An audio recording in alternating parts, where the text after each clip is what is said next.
तो हेलो, नमस्ते, सत श्री अकाल, सलाम। आप सभी का स्वागत है हमारे यूट्यूब चैनल कमू टॉक्स में। मेरा नाम है कमलेश और आप सभी का स्वागत है हमारे इस चैनल पे। हम इस चैनल पे जनरली बैंकिंग, फाइनेंस और एजुकेशन और टेक्नोलॉजी रिलेटेड वीडियोस डालते रहते हैं, तो हमारे इस चैनल को आप सब्सक्राइब जरूर कर लें। तो आज हम बात करने वाले हैं शेयर मार्केट के बारे में।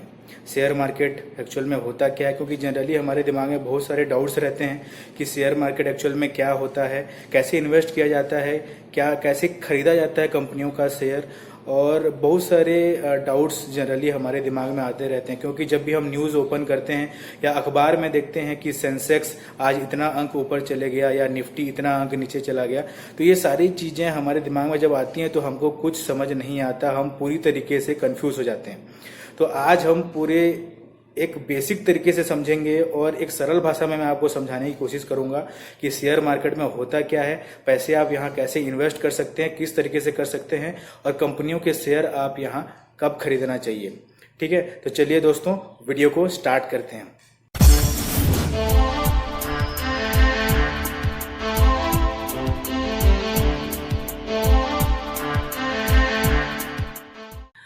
तो वीडियो स्टार्ट करते हैं और सबसे पहले समझते हैं कि एक्चुअल में शेयर मार्केट भैया है क्या चीज।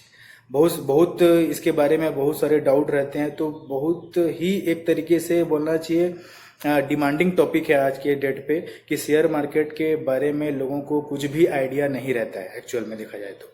ठीक है, तो सबसे पहले समझ लेते हैं कि भाई शेयर मार्केट होता क्या है। तो शेयर मार्केट को समझने के लिए एक मैं उदाहरण देना चाहूंगा आपको कि आप सब्जी मंडी हर कोई जाता है। सब्जी मार्केट जब आप जाते हैं तो वहां सभी प्रकार की सब्जियां अवेलेबल रहती हैं। ठीक है, तो कोई सब्जी 10 रुपए किलो मिल रही होती है, कोई 20 रुपए किलो मिल रही होती है। तो हर सब्जी का एक अलग रेट होता है, अलग भाव होता है। ठीक है, और वहां पे जो सब्जी मंडी होती है वो पूरी सब्जी मंडी जो अथॉरिटी रहती है वो उस पूरी सब्जी बेचने वालों को पूरी तरीके से वहां वो कंट्रोल करती है। उसी तरीके से शेयर मार्केट में क्या होता है, एनएससी और बीएससी होती है, नेशनल स्टॉक एक्सचेंज और Bombay stock exchange. National stock exchange जो है वो आपको उसका हेडक्वार्टर दिल्ली में है और बॉम्बे स्टॉक एक्सचेंज का हेडक्वार्टर है मुंबई में। ठीक है, तो ये क्या करती हैं, ये एक तरीके से सब्जी मंडी ही है। ठीक है, जो बहुत सारे कंपनियों की अच्छी अच्छी कंपनियों के शेयर लिस्टिंग अपने यहाँ रखती हैं और उनको पूरी तरीके से कंट्रोल करती हैं।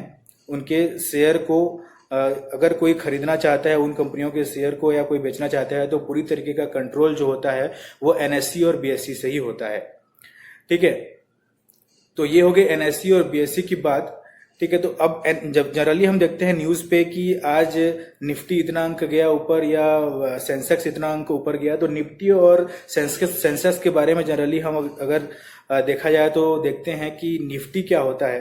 तो निफ्टी वो चीज होता है जिसमें इंडिया की 50 टॉप की कंपनियां रहती हैं। 50 टॉप की कंपनियां यहाँ लिस्टेड रहती हैं जिनके शेयर आप यहाँ से खरीद सकते हैं।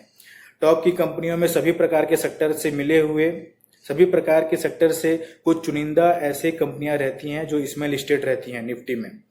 ठीक है, और अगर बात की जाए आपके सेंसेक्स की, तो सेंसेक्स में टॉप की 30 कंपनीज हैं जो यहाँ लिस्टेड रहती हैं।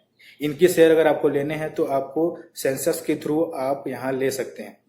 ठीक है, देखिए कोई भी चीज को मापने के लिए क्या होता है, उसका एक पैरामीटर होता है। जनरली हम मान लीजिए लंबाई को नापना है तो आप फीट या मीटर का यूज करते हैं। उसी तरीके के मार्केट को अगर आपको समझना है, ठीक है, तो उसमें ये देखिए कि उसमें सेंसेक्स और निफ्टी का रेट क्या है आज के डेट पे। तो ये जो कोरोना का जो पूरा सिनारियो चल रहा है अभी इंडिया में, तो अभी पूरे वर्ल्ड में पूरा शेयर मार्केट डाउन है। ठीक है, तो अभी बेस्ट समय है शेयर मार्केट में एंटर करने का। रीजन भी इसका मैं बताऊंगा आगे चल के। ठीक है, तो ये हो गई एनएससी बीएससी की बात और सेंसेक्स और निफ्टी की बात हो गई। ठीक है, अब आपको आइडिया कैसे लगेगा कि भैया मुझे किस कंपनी के शेयर को खरीदना है। ठीक है, आपको ये आइडिया लगाने के लिए आपको मैं एक सिंपल 2 तरीका बताऊंगा कि किस कंपनी के शेयर को खरीदना चाहिए, किसको छोड़ देना चाहिए। तो पहला तरीका यह है कि आप जिस भी कंपनी के शेयर को परचेस करना चाहते हो उस कंपनी का पिछला ट्रैक रिकॉर्ड देखो कि पिछला उन्होंने कैसा परफॉर्म किया है, उनका फंडामेंटल देखो, उनका एम्प्लॉय बेस देखो, उनका मैनेजमेंट चेक करो कि कितना स्ट्रांग है या नहीं, और उनका पॉलिसीज देखो और फ्यूचर में क्या किस तरीके से उनका मैनेजमेंट आगे बढ़ेगा, कैसा वो ग्रो करेंगे, ये सारे चीजों के बारे में एक बार आप रिसर्च जरूर कर लो उस कंपनी के शेयर को लेने से पहले। ठीक है। अब दूसरा तरीका ये है कि पी रेशियो देखो उस कंपनी का। अगर उस कंपनी का पी रेशियो एक्चुअल में क्या होता है, प्राइस अर्निंग रेशियो जनरली 10 से 30 के बीच में होता है। ठीक है। अगर प्राइस अर्निंग रेशियो 10 से 15 के आसपास है तो इसका मतलब है आपको जरूर उस कंपनी में इन्वेस्ट कर देना चाहिए, उसका शेयर ले लेना चाहिए। और अगर वो 30-25 के आसपास है तो बिल्कुल ही उसको टच मत करो, उसको छोड़ दो, दूसरे कंपनी के शेयर में ध्यान दो। ठीक है। अब क्या होता है, पी रेशियो को समझाने के लिए एक और उदाहरण मैं लेता हूं। अगर पी रेशियो किसी कंपनी का 10 है, इसका मतलब ये है कि आपको 1 रुपए कमाने के लिए आपको 10 रुपए इन्वेस्ट करने पड़ेंगे। और अगर आपको पी रेशियो अगर उसका 30 है तो आपको 1 रुपए कमाने के लिए 30 रुपए इन्वेस्ट करने पड़ेंगे। तो आप 1 रुपए कमाने के लिए 10 रुपए इन्वेस्ट करना चाहोगे या 30 रुपए इन्वेस्ट करना चाहोगे? ठीक है। तो ये है पी रेशियो, जनरली होता है प्राइस टू अर्निंग रेशियो। ये आप देख लीजिए, अगर कम है तो जरूर आप उस कंपनी में इन्वेस्ट कर सकते हो। अब अगर आप कंपनी में किसी भी कंपनी के शेयर खरीदने हैं आपको, तो क्या करोगे, आप कैसे इन्वेस्ट कर सकते हो? तो आप डीमैट अकाउंट के थ्रू आप किसी भी कंपनी का शेयर खरीद सकते हो। ठीक है। आप अब जिस भी बैंक में आपके अकाउंट है आप उस बैंक से संपर्क कर सकते हो। अगर वो बैंक डीमैट अकाउंट की सुविधा प्रोवाइड नहीं कर रही है तो आप दूसरे बैंक में भी ट्राई कर सकते हो। इंडिया की जो बहुत अच्छी टॉप की बैंक्स हैं जैसे एसबीआई है, एचडीएफसी है, आईसीआईसीआई बैंक है, एक्सिस बैंक है, ये सारी कंपनियां, सारे बैंक्स आपको डीमैट अकाउंट की सुविधा प्रोवाइड करती हैं। ठीक है। तो इन तरीकों से आप डीमैट अकाउंट में डीमैट अकाउंट के थ्रू इन्वेस्ट कर सकते हो मार्केट में। ठीक है। और आज के डेट पे देखिए मार्केट पूरी तरीके से नीचे चला गया है। निफ्टी जो है 9,000 10,000 के आसपास चल रहा है और सेंसेक्स जो है 33,000 34,000 के आसपास, 35 के आसपास वो अभी स्टे है, अभी वो रनिंग है।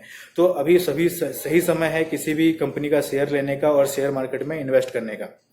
ठीक है। तो ये था वीडियो पूरा एक तरीके से बेसिक आपको बताने के लिए कि शेयर मार्केट में एक्चुअल में होता क्या है। ठीक है।